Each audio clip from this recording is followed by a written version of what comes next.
কলকাতার নেতাজি ইন্ডোর স্টেডিয়ামে দলীয় কর্মীদের সভায় মুখ্যমন্ত্রী মমতা বন্দ্যোপাধ্যায়ের নির্দেশের পরেই 24 ঘন্টার মধ্যেই উত্তর 24 পরগনা জেলার বারাসাত সাংগঠনিক তৃণমূল কংগ্রেসের জেলা কমিটিতে ভোটার লিস্ট সংশোধন নিয়ে জরুরি বৈঠক বসল মধ্যমগ্রামের চৌমাথা সংলগ্ন তৃণমূল জেলা কার্যালয়ে।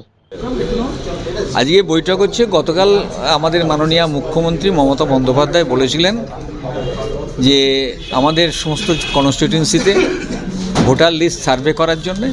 আজকে সেই ব্যাপারে আমাদের জেলার যে প্রেসিডেন্ট তিনি মিটিং ডেকেছিলেন আমাদের সাংসদ কাকলি ঘোষ দস্তিদার, সেটা নিয়ে আমাদের আলোচনা হলো। এখানে জ্যোতিপ্রিয় মল্লিক ছিলেন, রতিন ঘোষ ছিলেন, আর আমাদের যারা টাউনের প্রেসিডেন্ট বা ব্লকের প্রেসিডেন্ট কয়েকজন ছিলেন।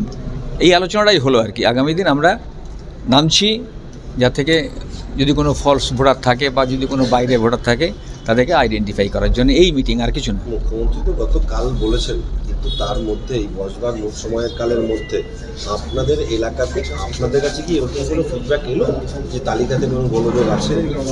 না, সেটা আমরা খুঁজে বার করি আগে, এটাই আলোচনা, আর কিছু না। ঠিক আছে, ভোটার লিস্ট নিয়ে এটা করার এখতিয়ার নেই, ওর জ্বালা লাগার কি আছে? এটা আমাদের দলের ব্যাপার, আমরা আলোচনা করেছি, আলোচনা করে আমরা ডিসিশন নিয়েছি। ওনার এখতিয়ার আছে না আছে সেটাকে আমাদের বলতে হবে নাকি? ও বললেই আমাদের শুনতে হবে ওনার কি এখতিয়ার আছে না আছে? ঠিক আছে।